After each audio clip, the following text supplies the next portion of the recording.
привет! Меня зовут Ваня, и сегодня я сам посмотрю и вам покажу город Хиросима.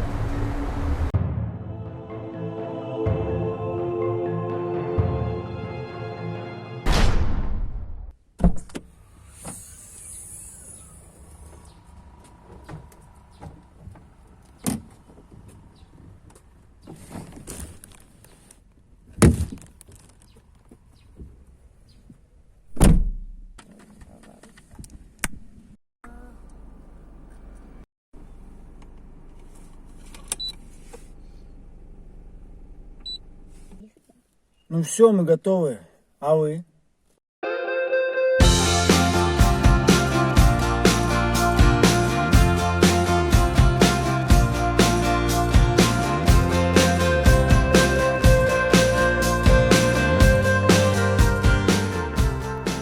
А пока мы едем, расскажу, куда мы едем.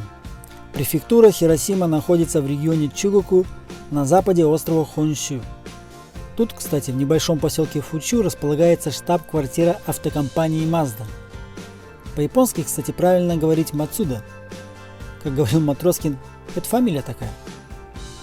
Сам город Хиросима, несмотря на недавнее печальное прошлое, это сейчас большой современный город с населением чуть более 1 200 000 человек. Ну, следовательно, и добраться до него несложно. Из Токио можно поехать на скоростном поезде Шинкансене, на ночном автобусе, на машине или полететь на самолете. Например, Киото находится ближе, поэтому добраться до Хиросимы быстрее и дешевле. Мы поехали на машине, так как в общественном транспорте вот так вот хором не погорланишь.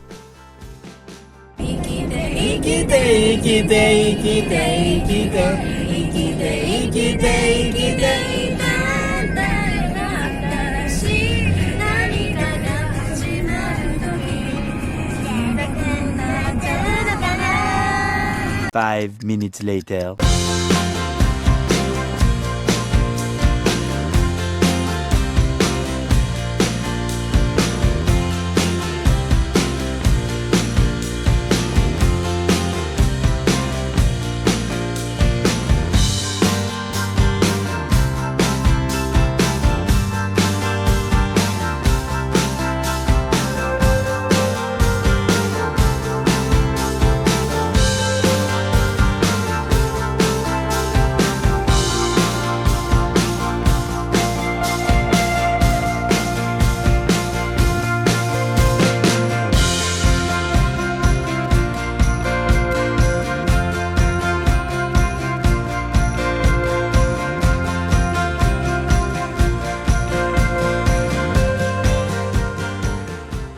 От дома до Хиросимы мы добрались за 3,5 часа, преодолев примерно 350 километров.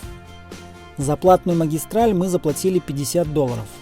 Мы ехали в воскресенье, в будний день мы отдали бы на $20 больше. Возвращались мы как раз в будний день, но ночью, за ночной тариф отдали те же $50.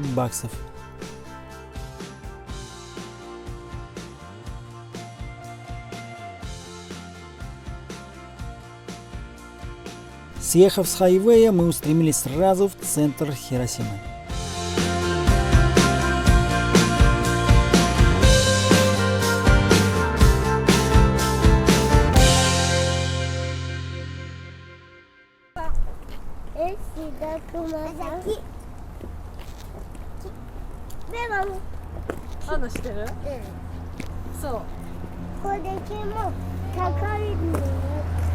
Анька загадала маме вот это слово, вот то, что перед вами, по-русски. Как мамка по-русски будет?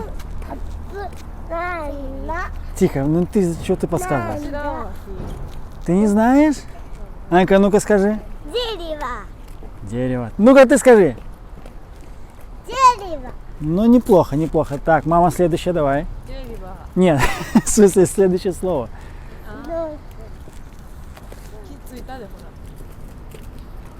А, кстати, да. А мы вот уже пришли к парку мира, к мемориальному парку. Но вы знаете, архитектура такая, как будто бы Вот вам не напоминает это какой-нибудь советский автовокзал? Ну, сейчас поближе подойдем, посмотрим.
А вот этот памятник в честь девочки Садако Сасаки. Она после взрыва серьезно заболела и услышала легенду о том, что если сложить 1000 бумажных журавликов, то исполнится заветное желание. И вот она стала из любой бумаги собирать этих журавликов, но не успела. Собрала чуть больше 600 журавликов. В итоге другие дети, ее друзья, ей помогли. И ее похоронили в 1000 бумажных журавликов. И сейчас эта традиция продолжается со всего мира. Дети присылают журавликов. И вы тоже можете, кстати, помочь в этом.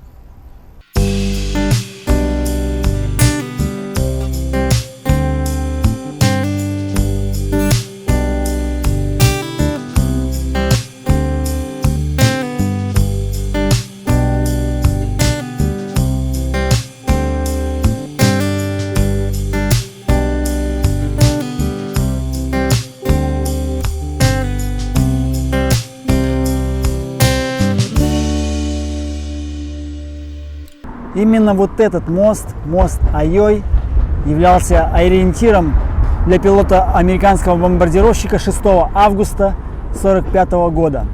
Утром в 8:15 он скинул бомбу, но по мосту не попал. Промахнулся, если так, конечно, можно сказать. Бомба взорвалась примерно в 200 метрах от этого места. Мост уцелел, а вот все остальное как-то не очень. Зашли в такие жилые районы не просто так. Кое-что все равно хотим показать вам, связанное с бомбежкой. Вот такой вот невзрачный, ни о чем говорящий район. И вот такая вот табличка. Если верить вот этой табличке, то прямо здесь, точнее не здесь, а вот там, провод все мешает. Короче, там в небе 600 метров над землей, туда-сюда, сюда-туда, взорвался малыш. Да, но было потом не по-детски, конечно. Купол атомного взрыва. Да, это единственное, наверное, здание, которое сохранили в том виде. Ну, конечно, немного обработали, там оконные рамы, сами купола, чтобы потом не обрушились окончательно. До Второй мировой войны это был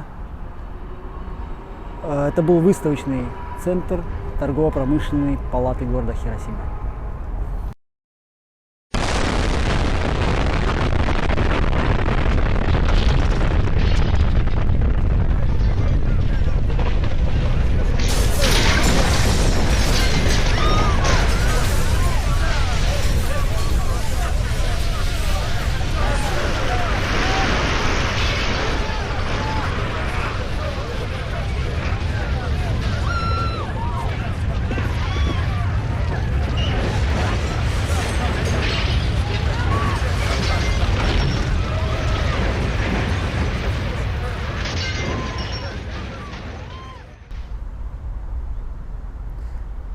Население Хиросимы составляло на тот момент примерно 250-300 тысяч человек. Там просто постоянно проводились эвакуации в военное время, поэтому точное количество людей неизвестно. Ну, примерно, ну пусть 300 тысяч человек. А в первый же день, то есть 6 августа, погибло 70 тысяч сразу же. Некоторые из них просто остались тенью на асфальте. Да. А в последующие годы от болезни умерло еще 60 тысяч. Ну а на данный момент примерно по счету где-то 200, больше чем 250 тысяч погибших в результате атомного удара.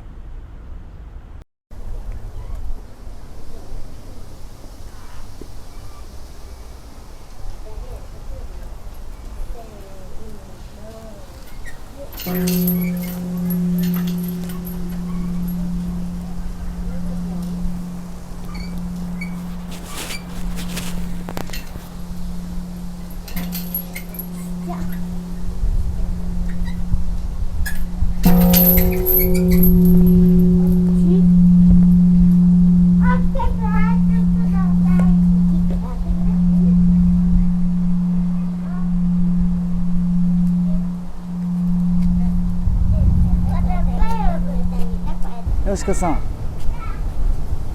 泣いてる？笑ってる？私。 Play for world peace. Ничего не понял, но очень интересно.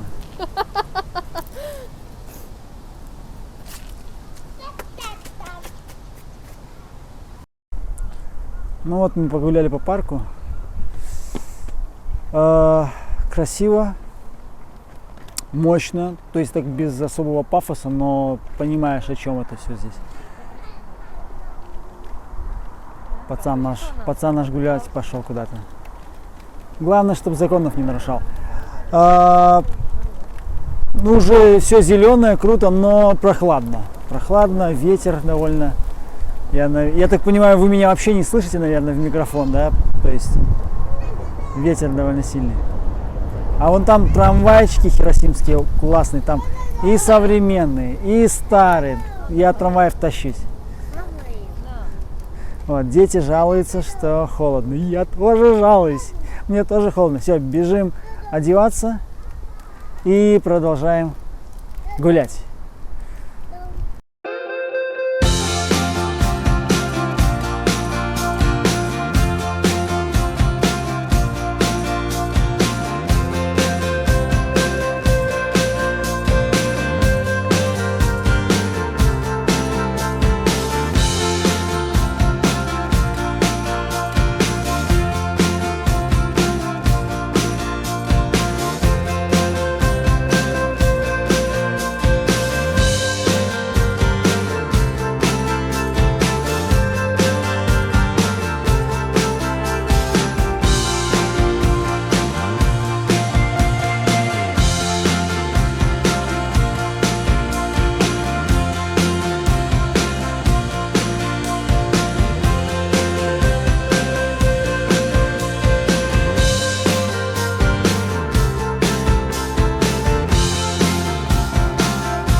Я, кстати, сам хотел покататься на трамвайчике, на любом, на новом, на старом. Но вон там вот за мной идет вот эта женщина, да? Гид наш. Йосика Коичевна. Вот мне мама строго-настрого запретила брать варенье. Вот у нас такая же история. Типа коронавирус, все дела. То есть то, что здесь толпа ходит, это ничего страшного. Ну ладно. Ну вот вроде нашли яркую вывеску. Окономияки. Будем сейчас выбирать. О, видали? Ничего себе. Ну погнали. はい、行こう。はい。Добрый вечер.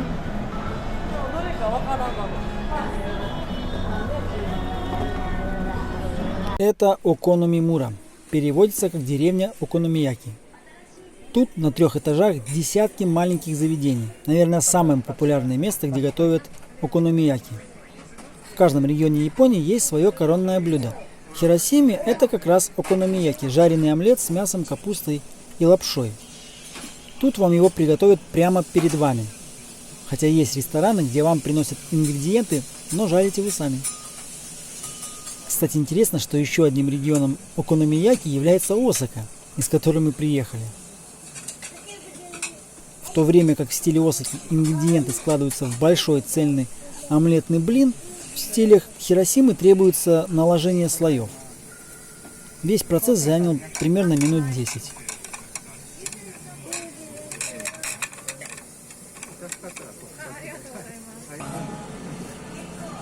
Юрка. Юрка. Вкусно?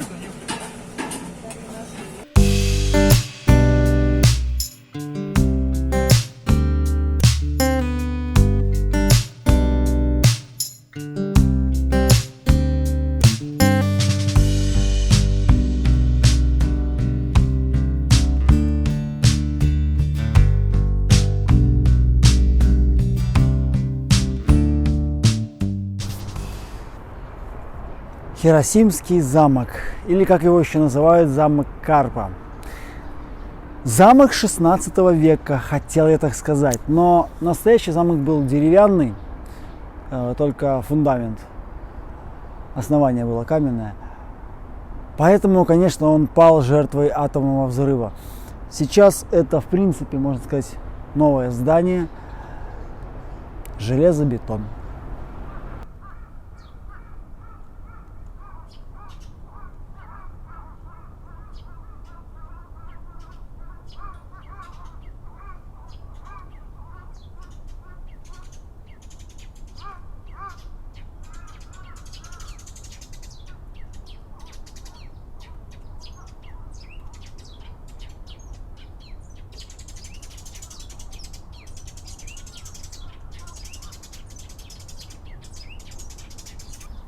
Но у меня двоякие чувства.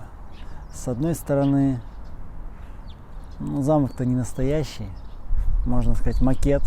С другой стороны, во-первых, покажите мне в Японии хотя бы один настоящий замок, а не отреставрированный или отстроенный в 20 веке. А во-вторых, Хиросима была полностью разрушена. И что теперь, забыть всю историю? Нет, я считаю, это правильно. Пусть даже замок, может, и не настоящий, но это история, которую надо помнить, чтить.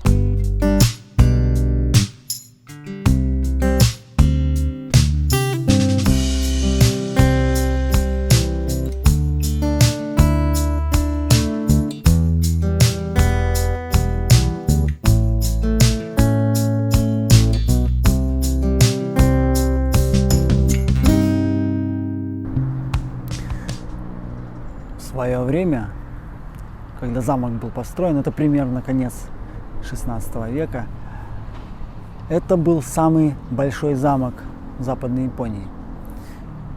Сейчас я бы не сказал, что территория довольно большая. Такой милый, уютный, спокойный парк. Сейчас здесь, кстати, 1 ров с водой, хотя в оригинале было, например, 3. Да. Сам замок может показаться немного невзрачным. Ну, такой коричневый, ни о чем. Но, например, внутри очень даже вам рекомендую. Есть музей, неплохая обзорная площадка. Но, в общем, если честно, я тут уже второй раз. И второй раз я больше получаю удовольствие от прогулки именно по парку. Неплохо.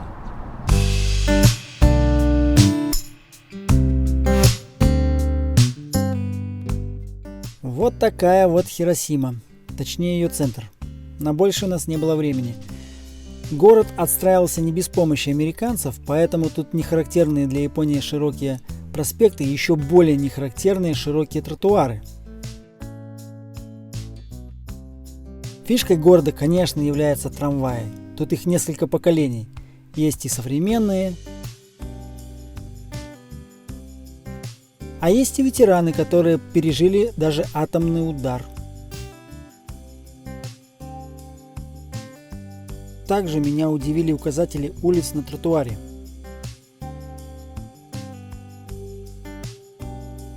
И такой вот гранитный почтовый ящик.